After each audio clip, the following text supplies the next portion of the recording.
This is Zach Attack Reviews, and I'm Zach. Thank you for joining me as I break down the good and the bad of Alex Garland's new horror flick from A24 Men. He's directed Annihilation, which I really love, and he also did Ex Machina, which is a fantastic movie, and is starring Jessie Buckley, who's been in tons of things, and Rory Kinnear, who I'm not too familiar with, but now I am because of this movie. When I first saw the trailer for this movie, I was like, what the hell is going on? You can see my reactions to that first trailer on my channel, and I thought that it looked so weird, so creepy, and right down my alley when it comes to A24 horror. But does it live up to my expectation? Is it any good? Does it make any sense? Join me as I break down the good and the bad of this new movie.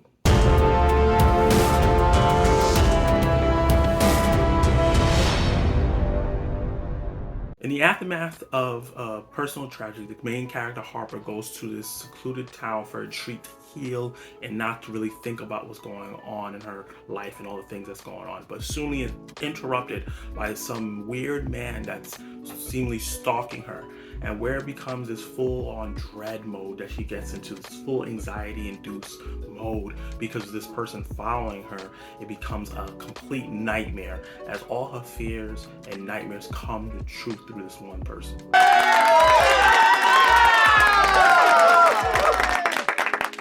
Jessie Buckley's fantastic in this role as Harper. She plays this woman as someone that's haunted by this personal tragedy that happens in her life, and she's just trying to get away from it, heal, and clear her mind and work through her conflicting feelings of what happened. And in the beginning of the movie, she seems very cheery and happy and trying to just live her life freely and just go into these woods and just be calm and be safe. When creepy stuff start happening, you can see the anxiety turn on her and how she gets very scared and very frantic, and a lot of her nightmares and fears from the thing that happened in the past starts coming here and ruining her escape, her paradise. And the other actor in this role is played by Rory Kinnear. He plays multiple hats in this role because it seems like every man in this town looks similar to him or looks like him with different haircuts and jobs and things like that. It's very weird. It's like just slight differences on his face with, like, I guess CGI, VFX, and makeup that make each character look slightly different, but you can tell it's the same person. And it's just this way of kind of like, you just come to a town and you see these people that kind of look similar to each other, but you can't put your finger on exactly what it is. And they all have different accents, and he does all of them fantastically. He shows his range because he plays so many different types of characters in this one movie, and very convincingly. He's a bartender, he's a priest, he's a cop, he's a naked wild man in the forest that's really creepy. He does all these things exceptionally in this movie. And I gotta give big ups to Alex Garland, the cinematographers, the production design people, definitely the people who did the score and the music. That's a character onto itself. It's so creepy, but so cheery in a happy kid kind of way. It's very off-putting, but then there's also some very like churchy sounding music that sounds a little twisted at the same time, because there's a lot of religious motifs, and there's this church he goes to that has a lot of gothic feels, a lot of religious imagery that looks twisted, and you can tell something's just a bit off about this place, but she's just trying to figure out her own thing that she doesn't realize it right away. And as the story progresses, the tension builds, and the camera work and the music really intensify and really work towards building this really nightmare fuel kind of escalation in this movie. And as Harper continues to see this creepy stalker man,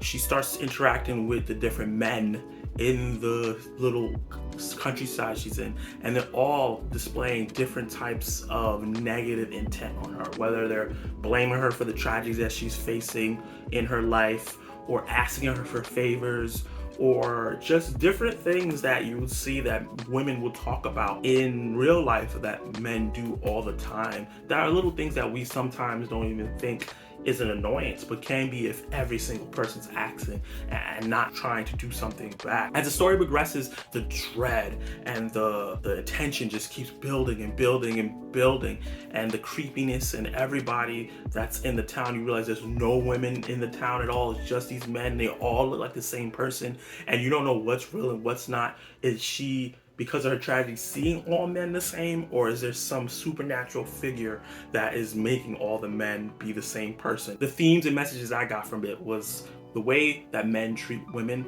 and how even the little things can be very, very big for them, especially if they're going through trauma, the misogyny that goes on in the world, the abuse, and all the generational things that get passed down to each man over and over and over. And no matter how much we progress, those things keep getting passed down. It's deep seated there. Even the nice guy that thinks, oh, I'm nice, I should be treated this way, or the person that's trying to get your attention. I see a lot of people in the street, they see a pretty woman and they go, hey, yo, what's up, and try to talk to them. That was a bad interpretation, but I don't want to get in trouble on YouTube. And the lady just keeps pushing past her day because she's just trying to just go on about her day, not being bothered. And then they call them the B word or curse them out or say they weren't that good looking anyway. Little things like that, a man might not think bothers a woman. It's something that's just can compile if it's on top of everything else that they have to deal with when it comes to us. And that's one of the themes I see that's going on in this movie, where all the different things that we happen encapsulates into this monster in this movie that turns into this horrific last 20 minutes that's some of the most gross, scary, unnerving things I've seen in a movie in a long time. And I absolutely love that this movie turned out into like a typical A24 horror movie, where it starts off slow with a simple premise and it starts building and building and building, but then that last couple minutes where it was absolutely surreal, and it's not going to be for everybody, but I really enjoyed the uniqueness and the creativity that was done there. It was really, really gross and really, really horrifying, but it was something I'd never seen before, and I love that when I come watch a movie. I think that some of the themes, the imagery, and the concepts in the movie may get lost on a lot of people because of the grotesqueness and the horror that they use to try to show it.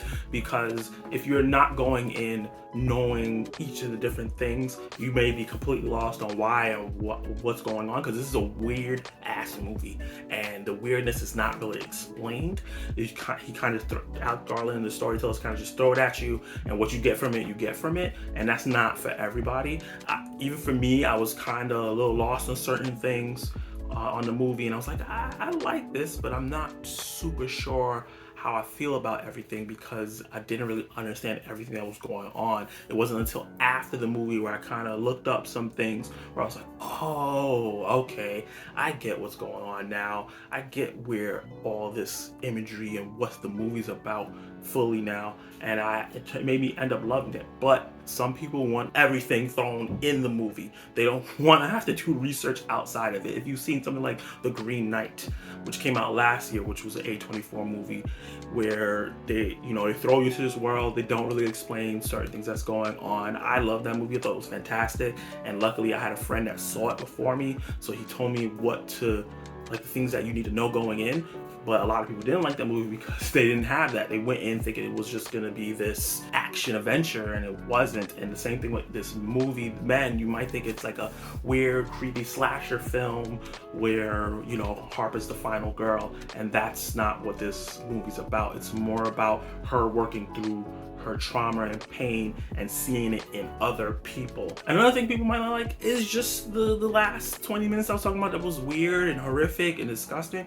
Some people just don't like that kind of stuff. There was people in my showing that walked out because it was just too much, and it was some of the craziest body horror I've seen ever, and it was done really well, but maybe a little too well. It creeped me out too, but I was just like so fascinated. And then Harper in the movie was also just kind of standing there, and I was kind of frustrated, like, why are you not running? But then I thought about like how in shock I probably would be if I saw something like that. So it made me understand what the actress was doing, but I can understand a lot of people not wanting to sit through. I'm a big fan of Alex Garland's work. Like I said before, Annihilation, Ex Machina, and Devs were really good. He also wrote something that I actually like as well, but didn't direct it.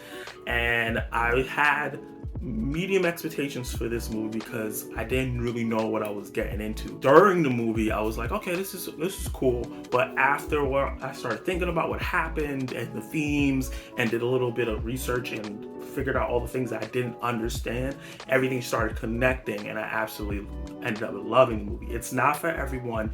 It has great atmosphere. It has some really scary moments if you like scary movies, but the ambiguous parts and the parts that are not explained and the ending, the way how it ends, are not going to be for everybody. This is going to be a very divisive movie, as I see. You can see it on the Rotten Tomato score and the audience score. People are very half and half on this movie, but I thought it was great. So I think you should go in with an open mind and prepare to see something grotesque but brilliant. So I'm gonna give this movie a B. Have you seen Men? Did you like it? Did you like it? Did you hate it? Did you hate it? What would you rate it? Let me know down in the comments below what you feel about the movie, what you feel about my review. If you have any questions about the movie before you want to go see it, hit that like button, hit the subscribe button, and hit that notification bell so you can be notified of my reviews, reactions, and my ranking lists. And you can watch more of my content right now.